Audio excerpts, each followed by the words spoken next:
Alright guys, what is going on? It is Oink here, and in today's video I'm going to be going into how to tune your suspension.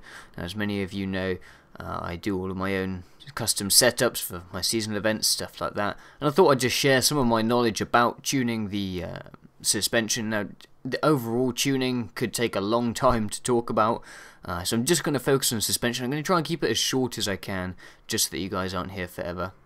Now, I thought for a long time about how best to explain the different features and how best to, set your cars up, and this is what I've come up with. So what I've done here is I've created two separate setup sheets here. One, as you can see, is labeled Oversteer, the other labeled Understeer. So what I've done here is I've created two setups, one which is going to heavily induce oversteer and one which is going to heavily induce understeer.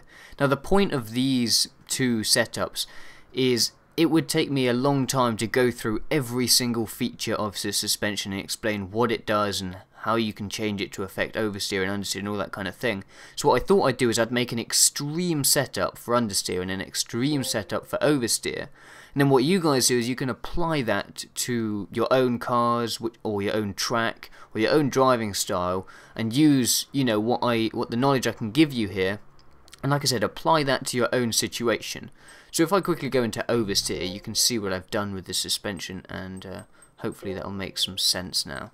Okay, so if you can see here, I've set this suspension in a way that when I drive this, it's going to oversteer a lot. Now, obviously this isn't a good thing, but what it means is if you've got a car, let's say, which is experiencing understeer, let's say you've got your car and you're finding that it just doesn't turn, it just doesn't make you try and put power down in the corners and it just doesn't, it just gives you no grip on the front wheels. You're not getting any turning power and it just really is struggling to get around the corners. Then you can take this extreme oversteer setup and apply that to your car. So you don't just want to copy this because it's really bad. It's all over the place. But it shows you a setup which induces oversteer. So you want to just tone this down and apply it to your needs.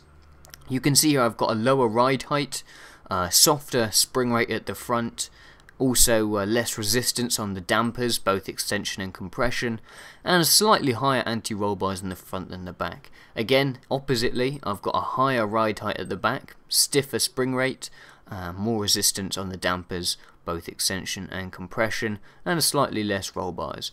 In terms of camber and toe, I've got a fairly high positive camber on both the front and rear tyres, and a positive toe on, again, both front and rear. Most importantly on the front for both of these. That's what's going to give you a lot of help in getting your grip to those front tyres and giving you more steering power. So I'm going to show you some gameplay, just a lap here with this setup, and you'll see that it does just skid everywhere, but hopefully you can then apply that to a car which is understeering. So give your car this format, again not as extreme as this, but this format of setup, and hopefully that will help reduce the understeer that you're getting. So I'll show you that gameplay now. As you can see, I'm barely touching the accelerator, and I'm also barely using the wheel just to turn it a tiny bit, and even that throws the back out. Like, I mean, it looks like I'm driving like an absolute retard, but honestly, I mean, look at that. I wasn't even accelerating. I just literally bear around the corner, and it throws me off and spins me again here.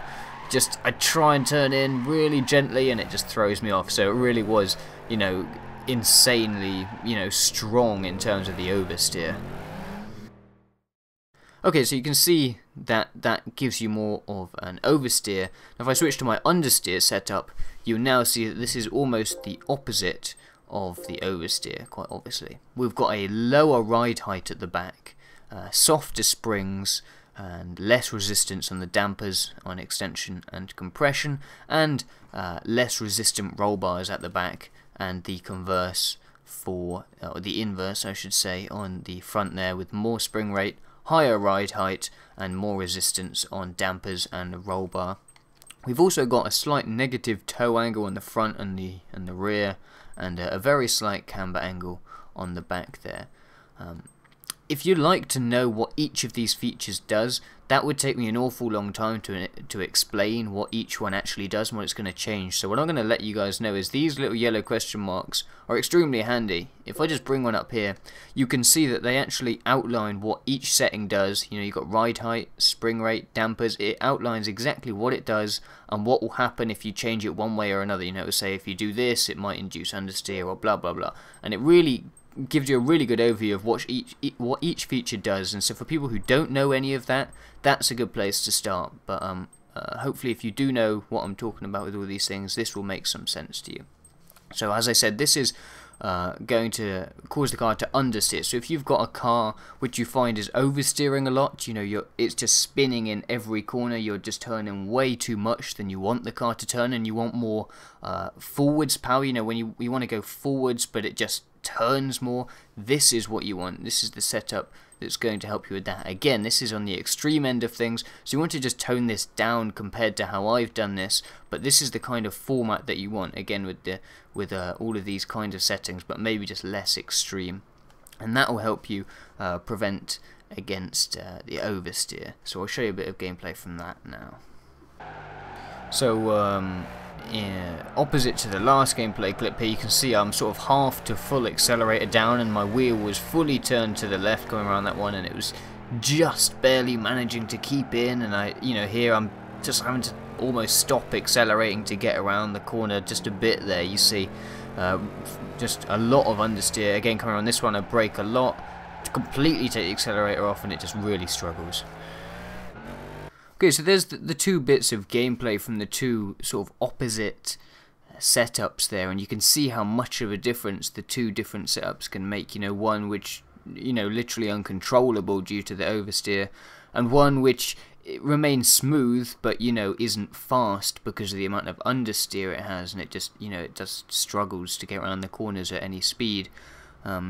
When I was making this video and when I was trying to think of the best way to sort of help you guys out, it was so hard, because either this video was going to be half an hour long, which I didn't want to do, or, you know, I'd have to sit down one-to-one with someone, which, you know, it's the internet, it's not really possible. When it comes down to customization, it's all about the individual, the car that you're using, the track that you're using, what kind of effects you're trying to achieve. It's just completely, it changes every time, every instance, and with every person. So there's no way that I can just have a universal fix for every problem for everyone and every car. It really just comes down to finding what suits you. But I mean, I've got a FF car here. This is the Sirocco R. Again, this is I've got setups here. If I go to the settings sheet, you can see the overall. This is an oversteer setup, so this is gonna really help it turn a lot more. And this one here is understeer. This is gonna make it understeer a lot more. So, you know, it works for all different kind of cars. But what I was trying to say is it's impossible for me to tell you an exact perfect guide. There is no perfect in tuning. You know, it's always changing, and it always depends on what you need and your particular driving style. So there's no way that I can tell you that this is the perfect setup, and that's the reason why I've done it like this. And it is a little bit vague, and, you know, I really kind of, it's a bit annoying having to do it this way, but this is the best way that I can see to do it, because it just gives you a starting point for you, you know, for you guys to start tuning yourself. You can see the setups that I use. If you need to go back to the ones that I used with the SLS, you can go back and have a look and see what I've done to create it, you know, to give it oversteer. Or you can go back and pause it and you can see what I've done to make it understeer. So that when you have those problems, you can apply that to your car and your driving style. And by no means just copy those, as I said, because they aren't, you know, they aren't good for particularly anything, but they show the kind of settings that induce that kind of driving.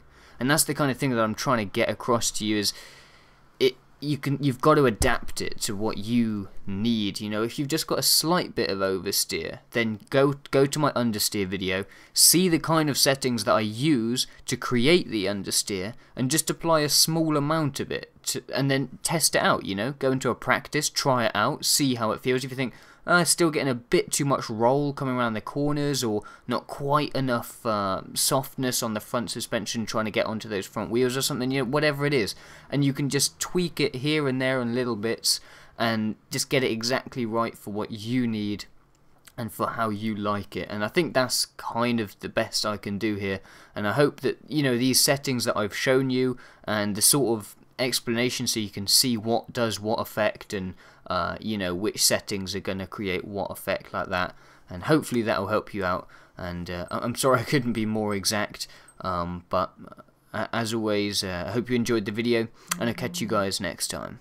As I promised, every Sunday I'm going to do any shoutouts for people who have sent me gifts. So thank you to So Fast For You for a 200SX S14, for a Driftmobile, as he puts it. There's an Integra Type R DC5 from Mini Lakin, and there's a XKR Coupe fully tuned from the PB Stig 3. So thank you guys. Anyone else who wants to add me on PSN, feel free to do so. My PSN is oink83. If it's a full friends list, just send me a message and I'll see what I can do.